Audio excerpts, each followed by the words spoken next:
Salut à tous! Aujourd'hui, on va vous parler des crises, et plus spécifiquement de comment est-ce qu'on gère les crises chez Bonne Gueule. Parce que forcément, quand on est une jeune start-up, eh bien des moments difficiles, on en a connu plusieurs, et il n'y a pas eu que le Covid. En premier lieu, il y a la crise de modèle économique.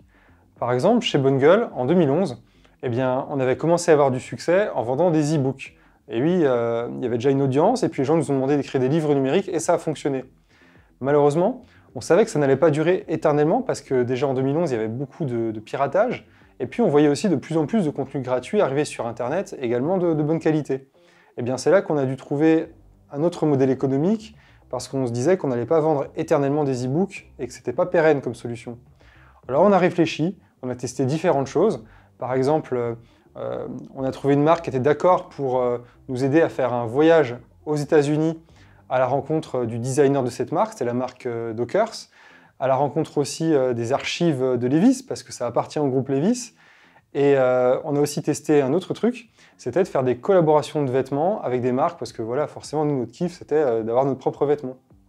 Et puis finalement, ça a été bien qu'on teste différentes choses, parce qu'au dernier moment, la marque, pour faire le trip aux USA, elle nous a dit « c'est pas possible, c'est aussi la crise pour moi, et du coup, je pourrais pas vous financer ça ». Nous, on avait nos billets d'avion, notre hébergement, l'allocation de la voiture, tout déjà payé. Et du coup, qu'est-ce qu'on a fait? On a un peu remélangé tout ça. Au lieu de faire un reportage sur la marque, et finalement on était bien content parce que c'est ce qui fait qu'on n'a jamais fait de brand content, on n'a jamais eu d'article sponsorisé. Et à la place de faire un article sur la marque, on a fait un article sur notre collaboration de vêtements.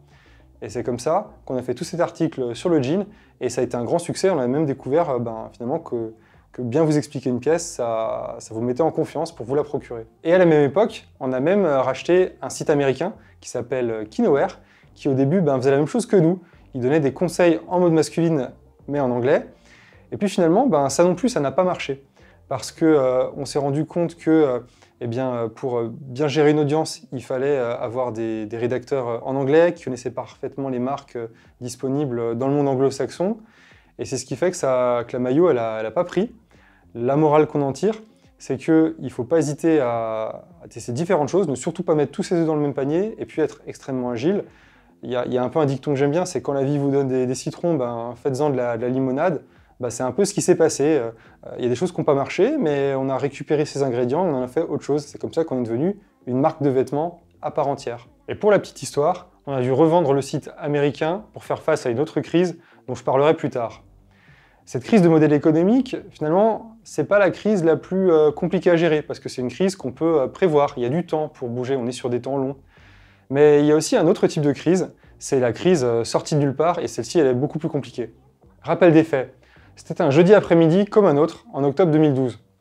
Vraiment un jeudi, mais comme il y en a des milliers dans nos vies, on était là, nous, tranquillement, en train de répondre à vos commentaires, d'écrire des articles, quand soudain, ça sonne, c'est le facteur, et il nous amène une lettre recommandée avec accusé de réception. LRAR pour les intimes, souvent un acronyme qui signifie le pire ou le meilleur. Hein. C'est jamais trop sympa en général d'en recevoir parce qu'on ne sait jamais s'il n'y a pas un sujet relou quand on va ouvrir l'enveloppe. Et puis du coup, on ouvre cette enveloppe, et dedans, qu'est-ce qu'on a? Une marque, une grande marque, qui décide de nous menacer et de nous attaquer en justice si on n'arrête pas d'utiliser le nom Bonne Gueule. Sauf que nous, Bonne Gueule, c'est un nom qu'on avait déjà depuis 2007. Ça faisait 5 ans qu'on s'appelait Bonne Gueule, que le site était bonnegueule.fr. Et en fait, cette marque, soudainement, elle voulait qu'on arrête d'utiliser le mot Bonne Gueule parce que, auparavant, elle utilisait cette marque pour faire des crèmes hydratantes. C'était la marque Nickel et une de ces crèmes, c'était la crème Bonne Gueule. Et en fait, le fait que nous, on se mette à lancer des vêtements, selon elle, ça représentait ce qu'on appelle du parasitisme commercial. Sauf que nous, il n'y avait aucune intention de surfer sur le succès d'une autre marque. Et pour nous, des vêtements et des cosmétiques, ça n'avait rien à voir. Surtout qu'à la base, encore une fois, notre sujet de l'époque, c'était faire des contenus sur Internet, sur la mode masculine. Et puis, à mesure qu'on commençait à consulter des avocats, à essayer de trouver des moyens de défense, on se rendait compte que c'était plutôt compliqué, qu'il y avait à peu près une chance sur deux qu'on perde dans cette histoire et qu'on doive complètement arrêter de s'appeler Bonne Gueule, ce qui signifiait vraiment recommencer de zéro. On aurait perdu toute l'audience, tout le trafic sur le site web, toute la notoriété. Et puis là, il s'est passé quelque chose d'inespéré. Je me baladais comme ça dans Paris pour rejoindre la gare Saint-Lazare et je traversais le grand magasin, donc le Printemps, à l'époque où c'était le premier étage du Printemps Homme. Et là, par hasard, je tombe sur un coffret avec écrit Bonne Gueule. Et en fait, c'était un coffret des cosmétiques de cette fameuse marque qui nous attaquait, donc Nickel, qui n'existe plus aujourd'hui. Et en fait, ce coffret, il reprenait toute la forme, la typographie, la texture d'un beau livre type Gallimard, avec le petit bandeau best-seller, la fausse citation de Brad Pitt pour Brad Pitt. Et quand nous, en fait, la marque, on l'avait déposée sur l'édition, et ben finalement, c'est Nickel qui faisait l'erreur de nous attaquer en justice en disant qu'on surfe sur sa marque elle, puisque c'est elle qui finalement reprenait nos codes de l'édition. Et donc, moi, je leur ai juste envoyé un email avec la photo de ce coffret que j'avais trouvé complètement par hasard. Et finalement, ça leur a enlevé totalement... ça leur a coupé l'herbe sous le pied et il n'y a plus de poursuite légale derrière. Donc, la morale de ça, c'est que il y a certaines crises, en fait, parfois, vous faites absolument rien pour les mériter. Elles arrivent comme ça d'un coup. C'est plutôt fréquent dans le monde des affaires. Je ne veux pas non plus montrer du doigt Nickel ou autre. Je comprends aussi qu'ils étaient embêtés par un autre business qui se met à grandir et à faire de l'audience alors qu'il s'appelait pareil et que ça peut-être ça crée de la confusion pour leurs consommateurs de l'époque à eux. Mais voilà, ouais, souvent il y a des inattendus et donc il ne faut surtout pas se sentir invincible et toujours se dire il se passe rien, tout va bien, il n'y a pas en crise. Et c'est peut-être le moment de se dire comment est-ce qu'elle pourrait arriver ou de se bétonner encore plus. Il faut toujours garder des réserves et un coup d'avance parce qu'on ne sait jamais à quelle sauce on peut être croqué. La troisième grande crise de l'histoire de Bungle, ça a été une crise de trésorerie. Et ça, c'est vraiment un truc très très compliqué. Une crise de trésorerie, c'est quoi? Imaginez que vous êtes une société qui grandit, parce que vous avez de plus en plus d'audience, parce que les gens vous font de plus en plus confiance et commandent vos produits. Eh bien, chaque année, vous achetez toujours un peu plus de vêtements, de matières premières pour répondre en fait à cette demande. Sauf que si vous voulez vendre des vêtements dans 6 mois, c'est 6 mois avant que vous commencez à engager les dépenses, à sortir l'argent de vos caisses pour justement les donner aux tisseurs, les donner aux façonniers pour qu'eux commencent à travailler. Et le problème, c'est que si vous grandissez par exemple en doublant tous les ans, ça veut dire que vous avez peut-être récupéré par exemple 10 000 € de bénéfices et déjà vous devez investir 40 000 € pour la production dans 6 mois. Donc en fait, vous avez beau être rentable, en forte croissance et en situation de succès, plus vous grandissez, moins vous avez de sous. Et en fait, ce paradoxe, c'est ce qu'on appelle une crise en besoin de fonds de roulement. Et c'est assez dur en fait pour les entreprises de mode parce que dans la mode, les banques en général, elles n'aiment pas trop faire des prêts. Heureusement, entre-temps, on a eu un track record, on a trouvé des banquiers qui nous ont fait confiance et aujourd'hui, on a vraiment des partenaires solides. Il y a aussi eu 2 fonds d'investissement, dont l'État français et Generis, un fonds solidaire, qui nous ont fait confiance pour justement financer aussi ces problématiques. Mais à l'époque, on n'était pas très versé en fait dans la gestion de trésorerie parce qu'on se disait si on est rentable et qu'on a des sous sur le compte, ça veut dire que tout va bien aller. Et quand en fait on s'est mis à produire de plus en plus nos propres vêtements, on s'est mis à avancer de plus en plus d'argent. Et là d'un coup, la trésorerie, elle a fondu. Et parfois aussi, il y a des étapes dans l'année où, par exemple en octobre, vous n'avez pas beaucoup de rentrées des mois précédents avec l'été, et d'un coup vous devez acheter tous les vêtements pour l'hiver. Et donc, boum, il y a un double effet ciseau en fait, de votre besoin de fonds de roulement lié à la croissance, et en plus du fait de devoir financer en amont tout le stock de l'hiver, qui est une grosse saison, qui coûte très cher à financer. Et donc, là, pour le coup, autant les 2 premières crises, je dirais qu'on ne les méritait pas et qu'il n'y avait pas grand-chose qu'on pouvait faire pour les anticiper, autant là, c'était une punition que je trouvais légitime, parce que c'était à nous de tenir des fichiers de suivi de la trésorerie. Aujourd'hui, on fait beaucoup plus attention à ça, évidemment. On a même un comptable et un directeur de la finance, donc un DAF, qui sont des gens exceptionnels et qui nous suivent. Et nous-mêmes, on a appris, bien entendu. Mais voilà, vraiment, la trésorerie, il faut vraiment s'en méfier. Et la morale de ça, c'est que même quand vous pensez bien la gérer et que vous pensez avoir suffisamment de réserves pour l'année qui vient, vaut mieux en mettre toujours encore plus de côté parce qu'on n'est jamais à l'abri d'un imprévu qui pourrait vous coûter d'un coup beaucoup d'argent. Type une production à prévoir, ou alors un fournisseur qui vous dit « Ah non, moi c'est pas 3 mois à l'avance, c'est 6 mois à l'avance, sinon j'entame pas la production ».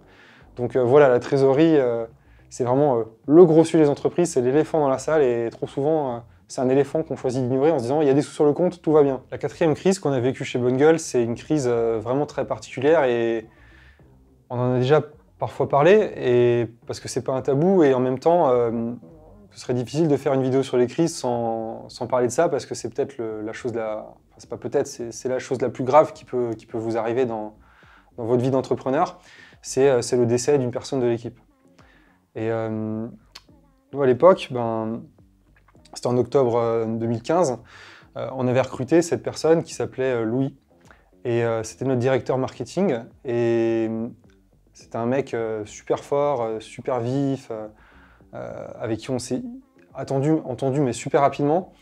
Et en fait, dès les premières semaines de son arrivée, Louis s'est rendu compte que dans son corps, il y a quelque chose qui n'allait pas. Et il a fait différents tests et on lui a diagnostiqué un cancer du foie, quelque chose qui ne devrait pas arriver statistiquement à une personne de son âge. C'était un non-sens, mais pourtant, parfois, il y a des choses qui ne sont pas censées arriver et qui se produisent.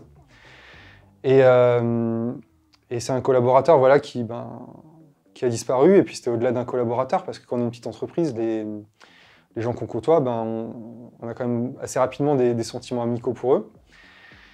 Et en fait, quand on est dans cette situation-là, c'est super difficile de gérer à la fois ses sentiments et puis aussi de protéger et d'annoncer les nouvelles progressivement au reste de l'équipe qui parfois comporte des gens plus jeunes. Mais à la fin, la vie trouve toujours son chemin, c'est des choses qu'on arrive à continuer à faire. Et ça fait aussi partie des crises qu'on rencontre, c'est des crises humaines qui donnent aussi des crises de sens. Et si on veut être positif, parce que la personne qui est partie, c'était aussi quelqu'un de très positif, il faut se dire comment je peux construire par-dessus, qu'est-ce que je peux en faire. Et la leçon qu'on en tire, c'est que c'est important d'être très très bien entouré pour vivre des choses comme ça, parce que sinon on risque de baisser les bras. Nous, quand ça nous est arrivé, comme c'est arrivé très vite, les réflexes que moi j'ai eu à un moment, c'était dès le mardi après, dès le deuxième jour, j'arrivais plus, j'ai fait un craquage et en fait je suis rentré à la maison et je me suis mis 4-5 heures dans mon lit en pleine après-midi pour ensuite revenir et puis assumer mon rôle de co-dirigeant avec Benoît. Et au début, voilà, ça se produit et vous êtes juste en train de gérer le truc avec le soutien de vos proches, heureusement. Et ensuite, il y a un peu une sorte aussi de crise de sens et ça vous crée des réflexions en fait, de où c'est que vous en êtes dans votre vie. Et ça aussi, c'est important, c'est intéressant, ça vous fait prendre conscience que le business, que monter une boîte, c'est intéressant, c'est beau, on apprend plein de choses, mais en vrai, c'est pas le plus important dans la vie. Le plus important, c'est votre famille, c'est vos proches, c'est vos amis, et c'est votre bien-être à vous aussi, parce que la vie, elle est courte et parce qu'elle peut s'arrêter n'importe quand. Je pense que la période qu'on vient de traverser avec le Covid, je pense que dans cette période, il y a beaucoup de gens qui ont remarqué ou qui ont compris les mêmes choses. Et donc, voilà, ce que j'en retiens, c'est que c'est important de bien s'entourer et qu'il ne faut pas hésiter à prendre du recul et à se dire, finalement, qu'est-ce qui est important pour moi dans la vie. Après cette crise horrible, je dirais qu'on a été relativement épargnés pendant quelques années, jusqu'en 2018, où on est confronté encore à un nouveau type de crise. C'est la crise informatique, technique, technologique, tout ce qui finit en hic. Parce qu'en fait, on a décidé de changer de système. Bonne Gueule, à ce moment-là, ça commençait à être une entreprise d'une certaine taille. On n'était plus une bébé entreprise, on commençait à être une entreprise fraîchement structurée. Et donc, il fallait qu'on change notre système de gestion. Notre système de gestion, c'est le système qui permet que quand vous passez une commande sur le site web, automatiquement, il y a une notification vers le logisticien qui prend le vêtement, qui le met dans une boîte, qui la franchit, qui vous l'envoie, que si vous lui renvoyez la boîte, on sait que c'est un retour, que le produit repart en stock, que le stock est juste, nous, quand on consulte notre système informatique. Et on avait déjà, en fait, dans ces balbutiements, un système un petit peu similaire, mais là, on changeait la pièce pour quelque chose de beaucoup plus robuste. En tout cas, c'est ce qu'on croyait. Et l'erreur qu'on a fait, c'est de faire beaucoup trop confiance au commercial de la société qui nous a convaincus de travailler avec elle. Et l'autre erreur qu'on a fait, c'est que comme on avait toujours eu plutôt des succès quand on déployait des nouveaux systèmes informatiques ou des nouveaux outils, on n'a pas imaginé que ça pouvait aussi mal se passer. Et en fait, après 5-6 mois de développement du projet, quand on l'a lancé en octobre 2018, eh bien, il s'avérait qu'il y avait à peu près que 10% des fonctionnalités qui marchaient. Par exemple, dans le système, c'était pas prévu qu'un client puisse faire un retour, alors que les retours dans la mode, c'est quelque chose de très fréquent, hein. C'est souvent entre 20 et 30% hein, chez les marques. Et on s'est retrouvé mais avec des situations ubuesques. Par exemple, on avait des commandes envoyées en 10 fois à la même personne.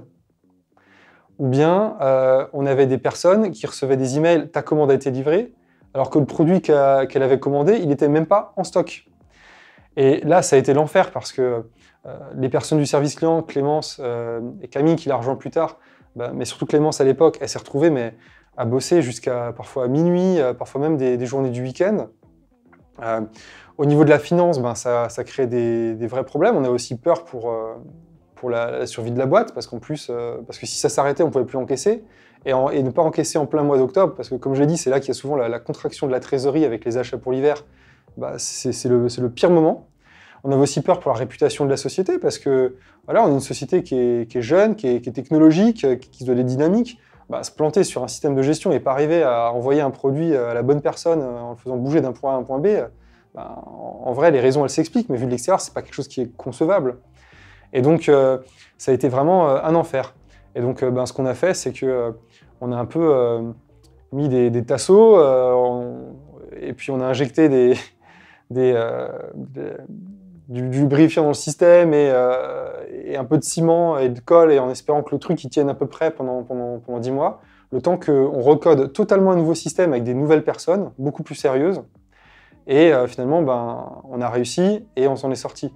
Mais vraiment, cette crise technologique, c'est vraiment aussi très très dangereux pour les sociétés. Et c'est un peu comme peut-être la varicelle, quoi. Plus on l'attrape tard, plus ça fait des dégâts. Et tant qu'on ne l'a pas eu, on ne sait pas à quel point ça peut faire mal. Mais j'espère bien que maintenant on est sensibilisé et qu'on ne s'y prendra pas à deux fois à mal choisir nos prestataires ou alors à trop sous-estimer les risques de ce type de projet. Et quand je vous dis que dans des moments comme ça, on a de la chance d'avoir une équipe au top, franchement, je pèse pas mes mots. Parce qu'il n'y a pas eu que Clémence qui a été là au rendez-vous jusqu'à pas d'heure. Il y avait aussi la compréhension des boutiques, il y avait toutes les personnes liées au projet informatique qui se sont fait leur propre team building dans une petite pièce à 3, alors que nous, on faisait le vrai team building d'entreprise à être un peu plus festif, même si on était très inquiets.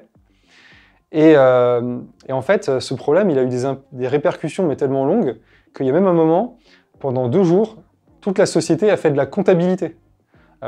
Luc, le vidéaste que vous ne voyez pas, qui est en train de faire la vidéo avec moi et de sourire, ou alors d'avoir peur qu'on lui redemande un jour, mais n'importe quelle personne, hein, pas que le comptable. Moi aussi, je me suis mis à faire de la comptabilité.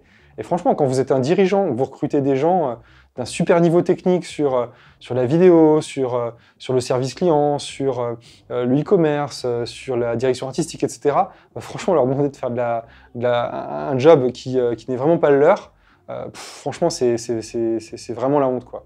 Et puis, c'était même pas de la comptabilité vraiment intéressante, c'était juste comme vérifier des lignes d'un compte bancaire et ensuite vérifier si elles sont répercutées dans un autre système. Hein. C'est vraiment de la compta pas drôle, quoi. C'est comme si je vous enfermais 10 ans en prison avec uniquement un jeu de Sudoku. Hein. Bon, sauf si vous aimez vraiment le Sudoku. Et évidemment, l'autre truc qui a été extraordinaire pour nous, ça a été le soutien de nos clients et même des lecteurs qui n'avaient pas commandé. On recevait vraiment beaucoup de messages d'encouragement.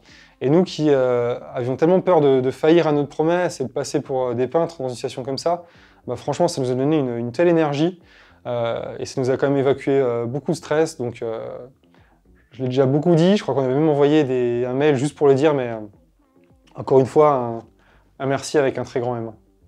Pour en arriver à la crise du Covid. Cette crise du Covid, elle est assez particulière pour nous. Alors, d'une part, il faut savoir que la mode masculine, c'est un des secteurs e-commerce les plus touchés, encore plus que la mode féminine qui elle-même est extrêmement touchée.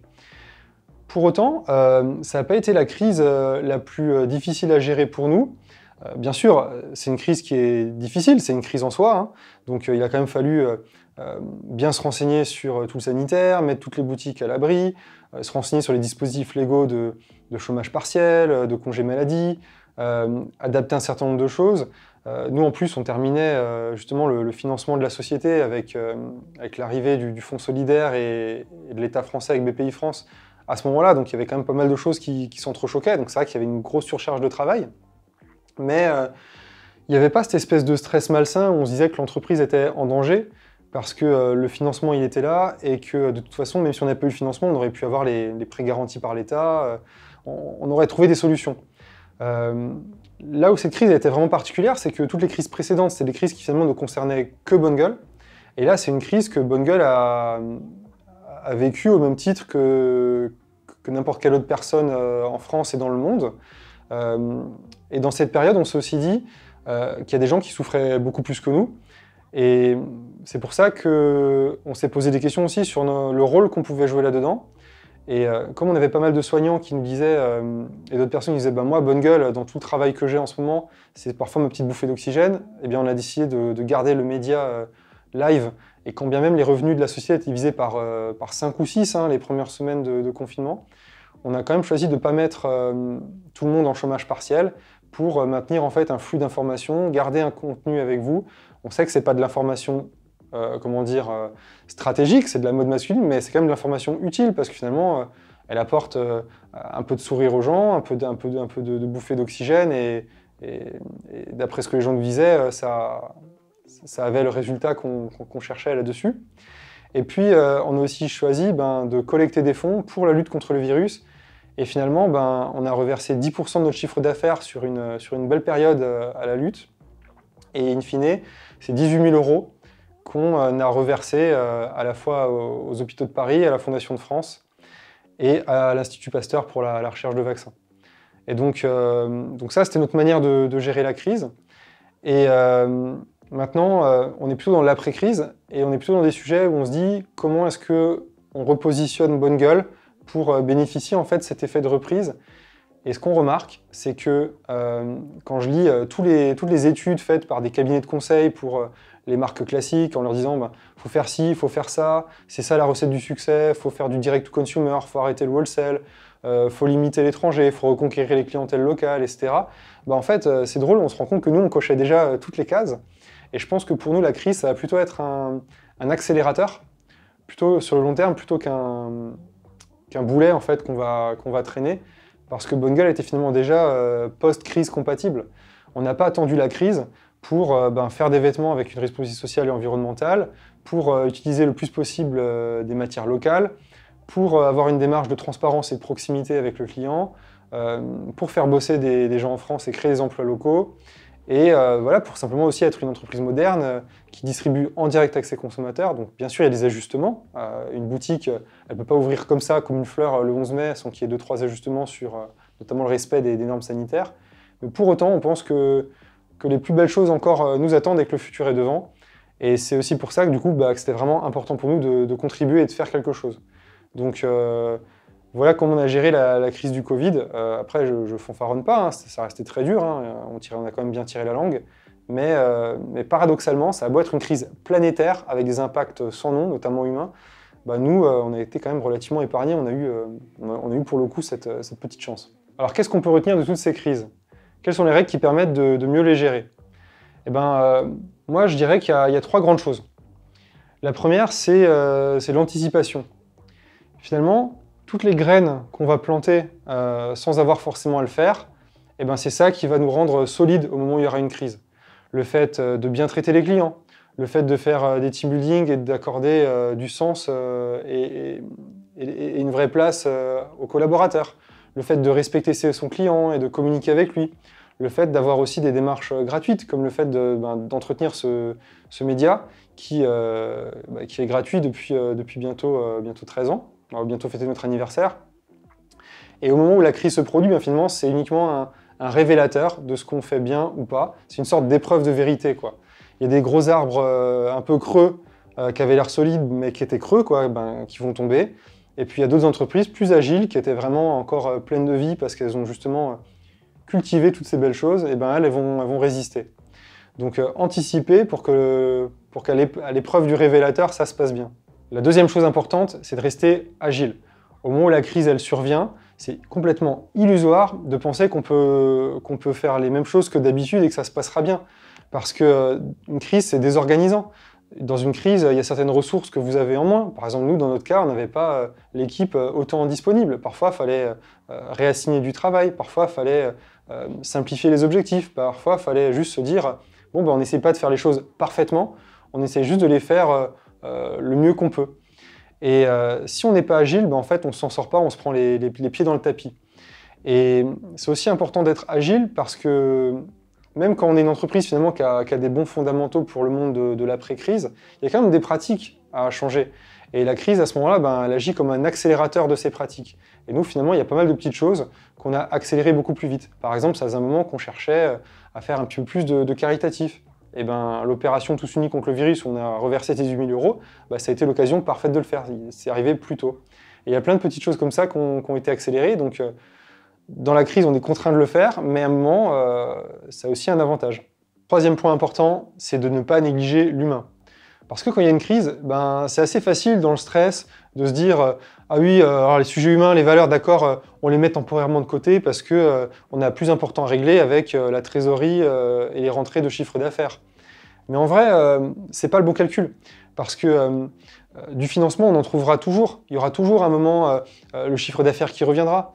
Par contre, l'humain, c'est de la confiance. Et la confiance, ça met des années à se construire, 13 ans dans notre cas. Et franchement, il ne faut qu'un faux pas pour détruire tout ce potentiel confiance. Et c'est pas sûr qu'il revienne derrière. Du coup, faut vraiment pas négliger cet humain. Et faut pas oublier que les crises, c'est toujours deux étapes. C'est une première étape où il y a vraiment la tempête, où les gens ils sont préoccupés par ce qu'ils vivent, ils souffrent. Et ensuite, il y a une deuxième étape où une fois que c'est fini, on reprend du recul sur sa vie et on se dit comment j'ai envie de vivre, comment j'ai envie de consommer, auprès de quel type d'entreprise, dans quel type de société j'ai envie de travailler. Et au moment de la crise, si vous n'avez pas finalement vraiment bétonné encore plus qui vous êtes, et si vous n'avez pas agi en fonction de votre code de conduite clairement énoncé le reste du temps, il n'y aura pas la confiance. Et quand les gens ils se poseront toutes ces questions, c'est pas vous qui choisiront. Donc, si je résume, cette crise, ne pas oublier l'humain, ne pas oublier de rester agile, illusoire de penser fonctionner comme d'habitude, et puis bien sûr anticiper et dès la sortie de crise, recommencer à planter des petites graines qui permettront d'affronter la crise d'après. Comme vous l'avez compris, les crises, c'est pas des fatalités. Pour paraphraser Ian Malcolm dans Jurassic Park, la vie trouve toujours son chemin. Si vous avez envie de poser vos questions, j'y répondrai toujours avec plaisir dans les commentaires. Il n'y a jamais de questions taboues, il n'y a jamais de questions censurées, je réponds à tout et je suis content de le faire parce que c'est plutôt cool de savoir que les gens s'intéressent à notre travail, à celui de l'équipe. Et pour finir, si vous voulez d'autres vidéos où on vous explique comment on prend nos décisions chez Bonne Gueule, comment on gère différents aspects de la société, un peu les coulisses finalement de cette marque de mode et de ce média de mode masculine, n'hésitez pas à vous abonner à la chaîne et si vous avez aimé aussi à laisser un pouce bleu à la vidéo. J'attends à présent vos commentaires. J'espère que cette sortie de crise va bien se passer pour vous, du mieux possible, que globalement ça l'est, même si je me doute que dans l'ensemble, il y en a certains aussi qui ont vécu des moments très durs et nos pensées vont aussi à vous. Et j'espère pouvoir vous dire à très bientôt.